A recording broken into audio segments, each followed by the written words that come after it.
50, seorang pengusaha yang lebih dulu sebenarnya berkembang, tenun ATBM itu ada di Pulau Jawa, terutama di Bandung. Nah itulah kemudian teknologi itu masuk sekitar tahun 50-an ke Kabupaten Wajo ini, lalu kemudian berkembang sampai hari ini untuk pembuatan kain-kain yang pemanfaatannya lebih luas, misalnya untuk busana, bahkan untuk interior. Itu bisa diproduksi dengan ATBM yang lebar kainnya lebih lebar daripada kain gedogan itu yang hanya sebatas 60 cm. Kalau tenun ATBM itu sampai hari ini sudah ada lagi pengembangan baru, bisa mencapai 150 cm.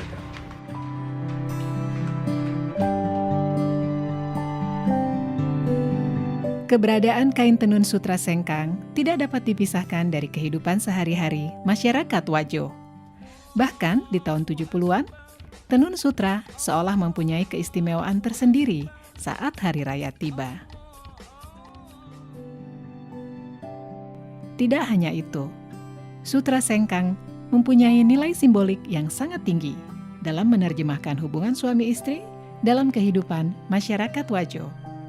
Secara tradisi kita lihat orang yang baru kawin itu ya, sebelum duduk di pelaminan maka harus dimasukkan dalam satu sarung yang artinya bahwa dia itu harus rapat ikatannya dan tidak ada yang sudah mengikat dalam rumah tangganya bagaikan orang di dalam sarung, tidak boleh mengungkap rahasia rumah tangganya walaupun kepada siapa karena sudah masuk dalam satu sarung.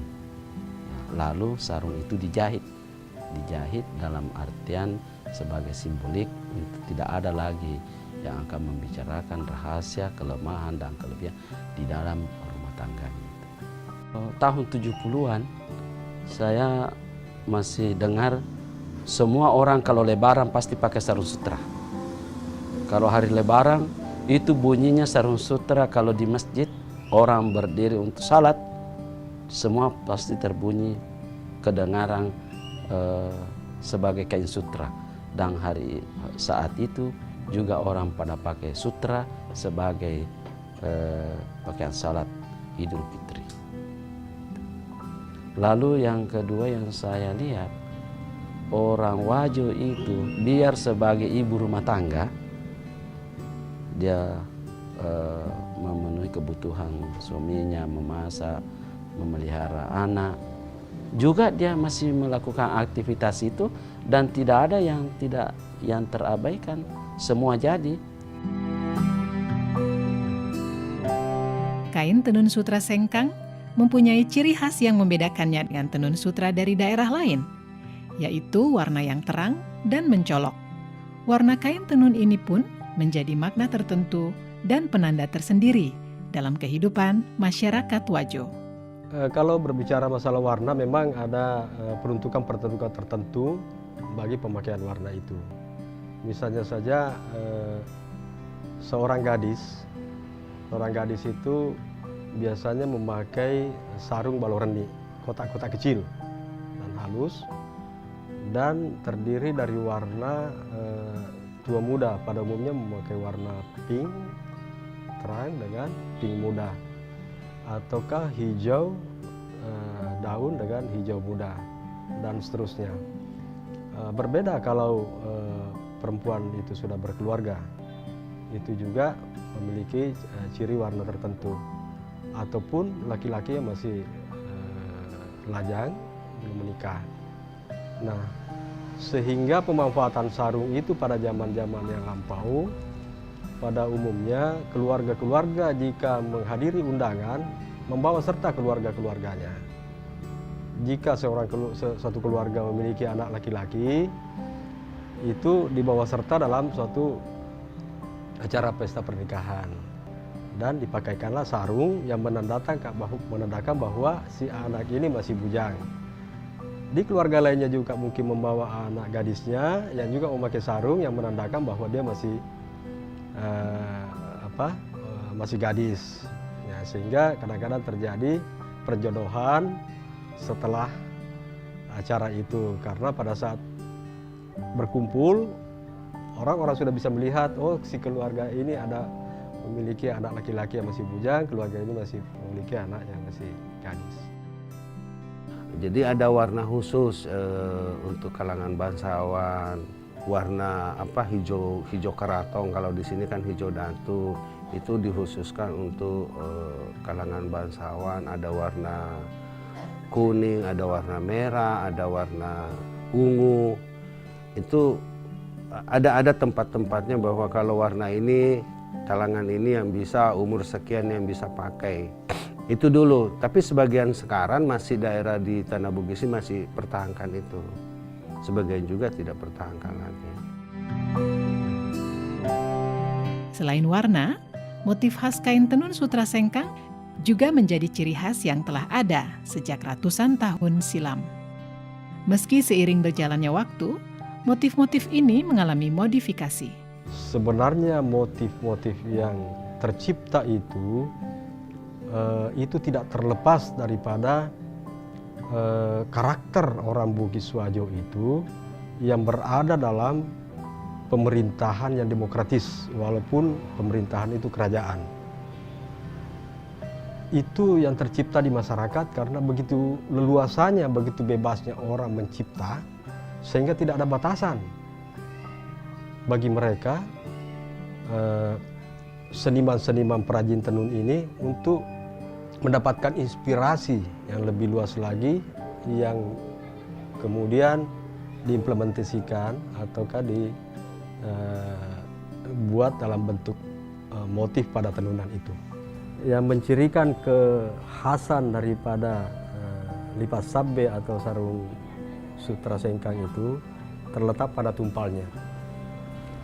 Tumpal itu biasanya berbentuk garis-garis vertikal ataupun berbentuk motif kembang, tetapi pada umumnya dan harus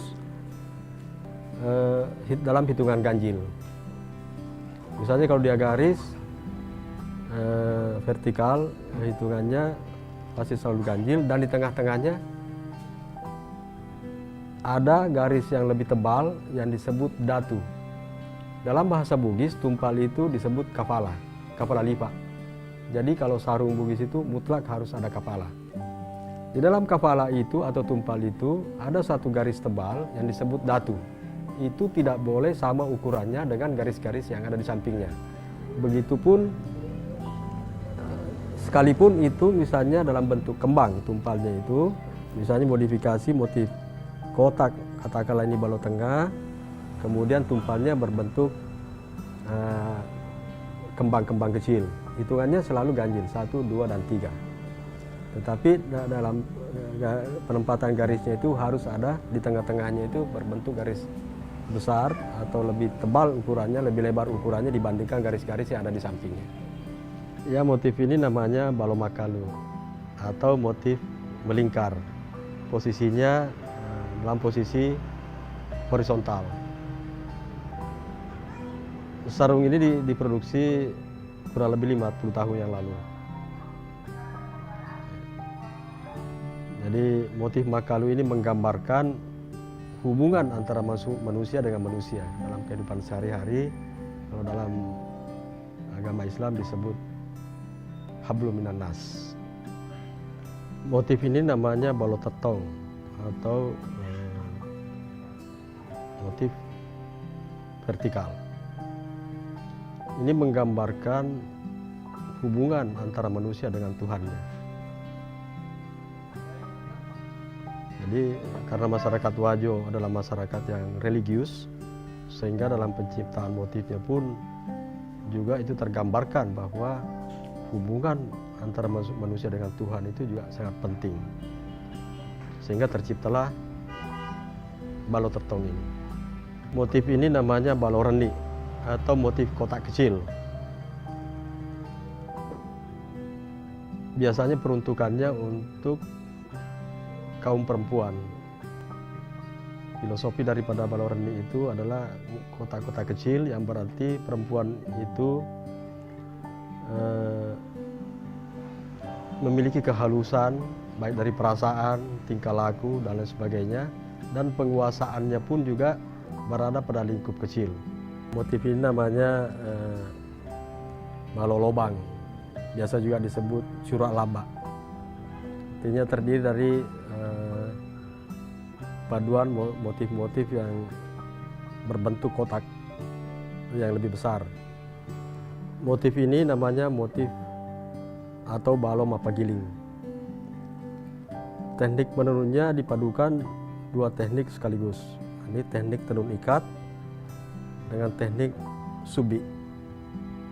Subi ini biasanya dipakai pada teknik pembuatan motif lagosi atau kembang-kembang lainnya. Mirip dengan teknik songket yang digunakan di Sumatera ataupun Kalimantan. Selain motif-motif yang memiliki filosofi yang syarat dengan adat istiadat, ada juga motif lagosi yang beberapa tahun belakangan mempunyai tempat istimewa bagi para pecinta kain tenun sutra sengkang. Motif lagosi diibaratkan sebagai perlambang cinta dan harga diri seorang perempuan Bugis. Motif lagosi itu terjadi sekitar tahun 1930. Ketika itu secara besar-besaran masyarakat Wajo, kaum lelakinya itu banyak yang merantau, seperti misalnya ke Malaysia, ke Sumatera, di Kalimantan, dan daerah-daerah lainnya. Nah, sehingga perempuan-perempuan yang ditinggal oleh suami untuk menjaga diri itu melakukan aktivitasnya kebanyakan di rumah dengan menenun. Dari situlah kemudian muncul inspirasi, kerinduan mereka akan kembalinya sang suami, maka ditenunlah motif-motif lagosi itu yang berbentuk setangkai kembang. Itu perlambang cinta yang terus dijaga, sekalipun bertahun-tahun ditinggal oleh suami. Menjaga kesucian, menjaga harga diri seorang perempuan, saya kira di seluruh Indonesia adalah harga mati juga.